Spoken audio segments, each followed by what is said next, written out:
So, I'm not going to give my whole testimony, but as you know, I've been baptized and spirit filled for 20 years now. I know I'm spirit filled because I spoke in tongues, and there's a ringing. Um, and when that happened to me, I know it was a miracle, and I tell people that all the time, that we can argue about this and you can question it all you like, but when it happens to you, you'll know. And it was clear to me that day that God is real, and the Bible is true, and it's been clear every day since then. And the Lord's just looked after us and blessed us for 20 years now as we've walked on, and just some things that I've been thinking about recently, and I've given testimonies before, but just so many little blessings along the way, like the fact that at my job I have always been really blessed with the schedule that I get. And I mean, to the point that sometimes my coworkers are annoyed with me about it. Like I've done something to pull the strings to get a better schedule. But I know it's not that. I just know that the Lord just looks after me, and I've always just had an easy time at work as far as what the expectations are for me, and that's not always the case, because it really depends on, for my position, it really depends on where you're at and what students you're with and what teachers you have and things like that. But the Lord's just always looked after me with it, and I can see that so clearly. And like I have coworkers who are quitting and are struggling with their mental health and are burnt out because of the environment that can be really challenging.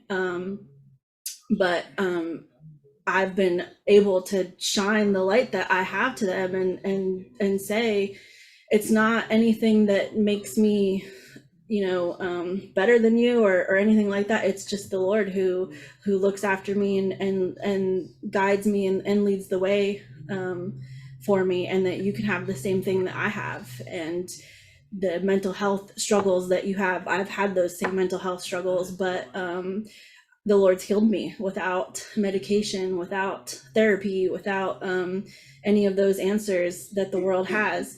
And I've been able to preach the gospel to several people in that way.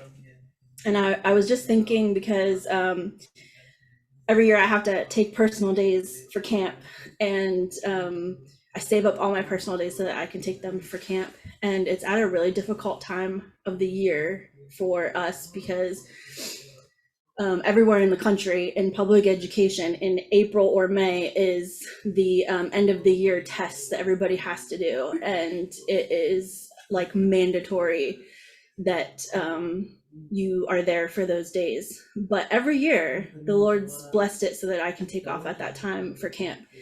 And when I put in those dates this year, which has happened before, my boss emailed me back and said, I know how important this is to you, and I'm really going to try to make this work, but I do need to look at the schedule. And I'm just not worried about it, because he's blessed it for us every time. Even back when we were living in Pennsylvania, and I was going to university for the degree that I have, the interpreting program was very rigorous. I'm trying to think of an easier word for Fidel, but very demanding.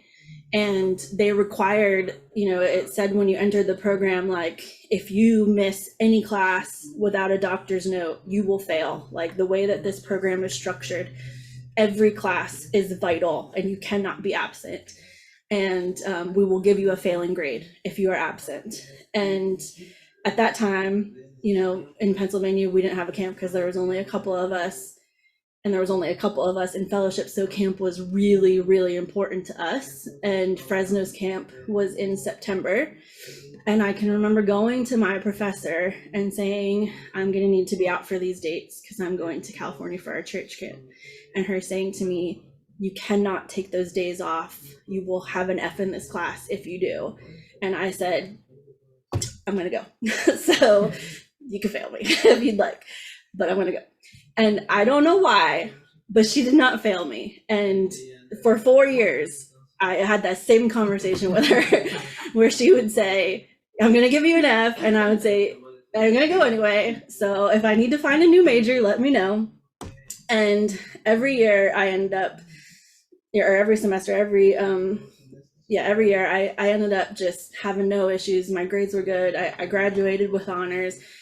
And I really believe that it is because I made that stand. And I give this testimony so often to our youngies, because you have a lot of difficult choices at that age of, am I going to choose camp or class? Am I going to, or fellowship or class? Am I going to choose fellowship or my job, and my boss is older and intimidating and says that I have to be here and things like that? But if you make that stand for the Lord and you just say, I know this is what the Lord wants me to do. I know this is the right thing for me to do. I'm not moving from this. The Lord's going to have to bless it. He does bless it.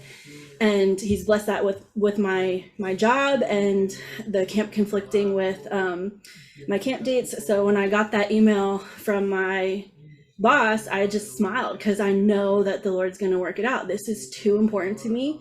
I refuse to yield on it. If I have to find a new job, then I'm happy to do that, because this is what my priority is.